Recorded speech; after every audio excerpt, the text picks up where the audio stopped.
Hello, Helen here. Thanks for joining me today.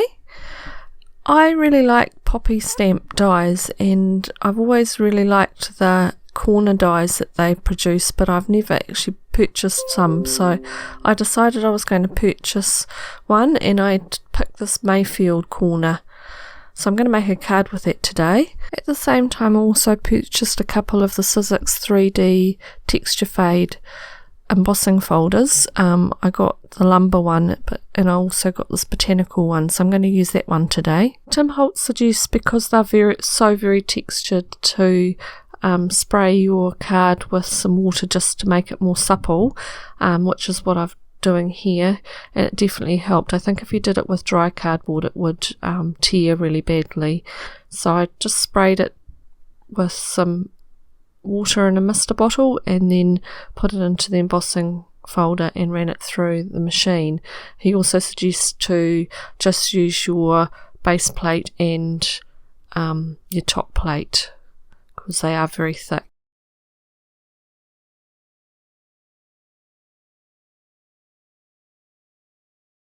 Wow, they are amazing. They're very textured, just not high and low. They've got lots of highs and lows in between, so it's really beautiful. So I'll cut that down to fit the card a bit later on, so I'll put that aside, and now I'll just start doing the corners of the card, which is going to be at the bottom of the card.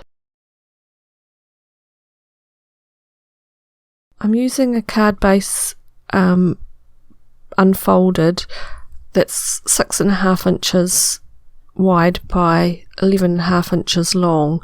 Now that'll be folded in half, and it will be just slightly trimmed widthwise when I've done the corners. Now I'll just lay the corner down onto the corner of my card base while it's open, and I'm just moving it, sticking it down just very slightly in from the left hand edge, because the cutting blade of the die cuts right to the very edge, so I didn't want to lose any of the flowers if I went right on the edge of the card. So just slightly, like a couple of mils in, and then I was going to use my big shot to do the cutting, but my card base is a little bit too wide for that, so I'm going to use the e-bosser. So I'll put that on to the plates and the cutting mat on top and run that through, and then I can emboss it, put my embossing mat on the top and run it through again to emboss the die.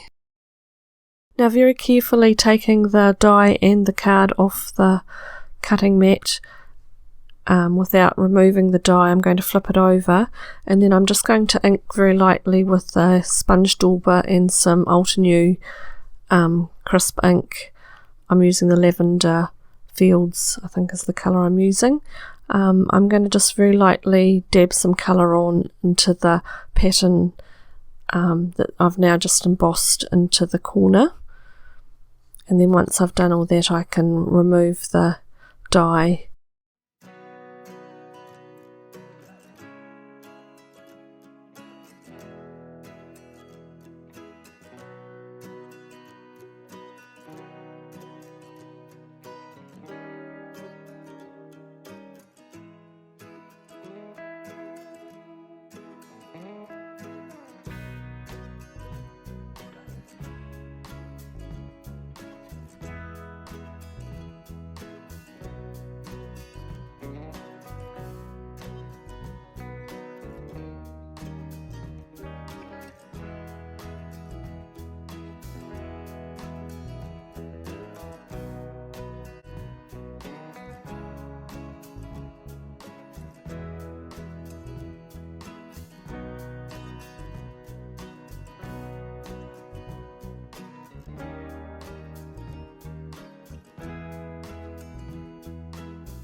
And then I'll repeat the same process with the other corner, just turning the die around 90 degrees and sticking it down onto the other corner, cutting and embossing, and also sponging that one as well.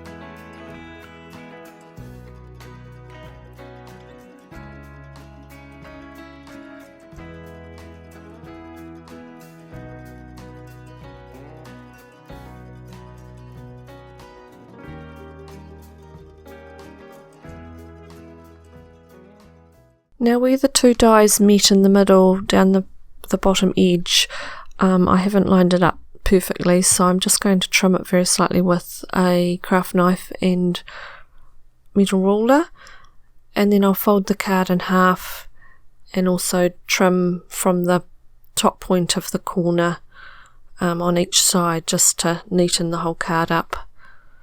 The rest of the design I'm kind of winging it. I wasn't sure really what I was going to do, so I think I'll just stick the embossing folder trimmed onto the top of the card and then put a ribbon around where the two parts join.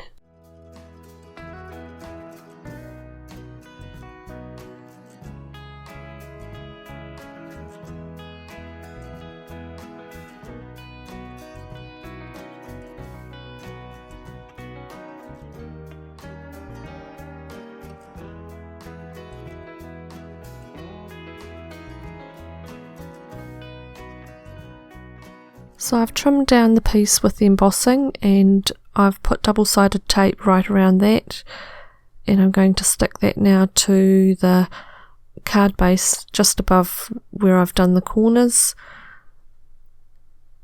and then I'll turn it over and trim the top part to be the same size as the card base, and then I can organise the ribbon with some glue dots to stick that down. That's going to be covered with flowers, so I'm not too particular about how the join is.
I'm then going to make a small bow with the same ribbon with a simple bow maker that my husband made. It's really just a block of wood with some holes drilled in it and then dowels that can be moved around.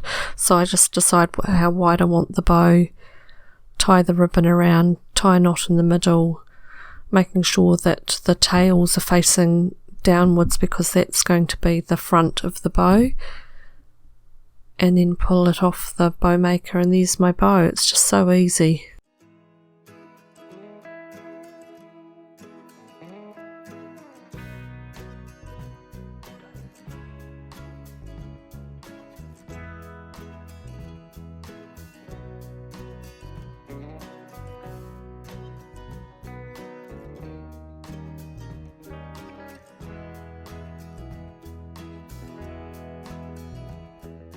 I'm now going to just do a very simple flower arrangement in the middle.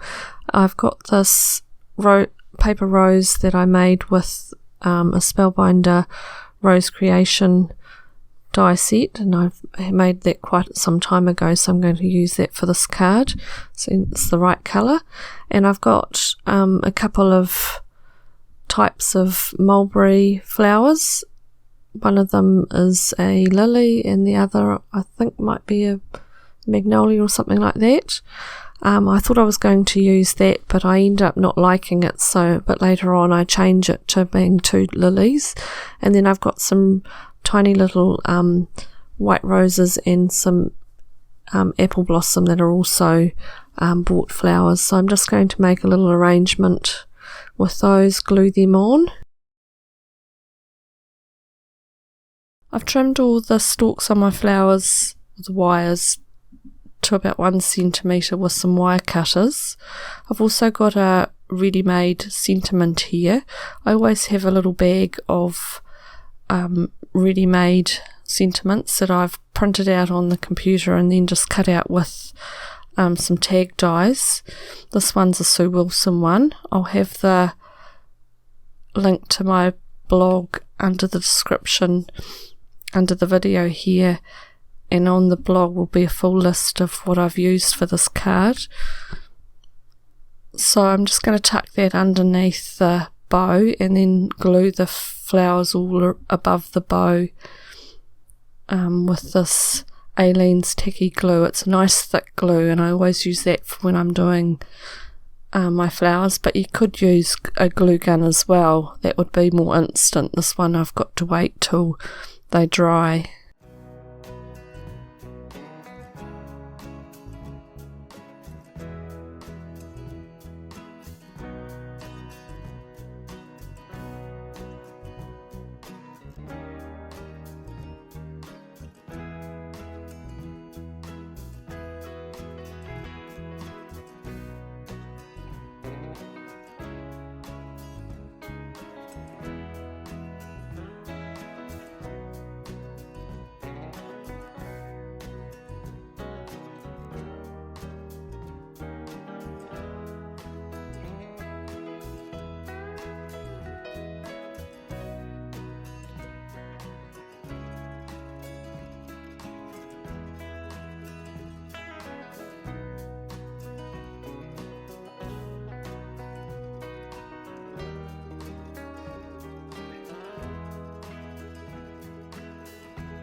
As you can see, I was really happy with how the flowers were all sitting. I'm still not really that thrilled with the arrangement. I don't think they were quite the right flowers, but they were the right colour, so I've ended up just going with them. But you could really use anything just to pretty up the card, even some die cut flowers or something like that. But I fiddled around for quite a while. Sometimes a card goes really well, and in other times it doesn't quite end up how you really wanted it, so I think that's one of them this time. I ended up using some little bling stickers that I got from a dollar store. I always frequent the dollar stores locally and pick up all sorts of little bits and pieces, and these blingy sort of dots I got some time ago. So I'm just going to put one of the mauve ones on the tag and a couple in the corner of the card, and that's going to complete the card.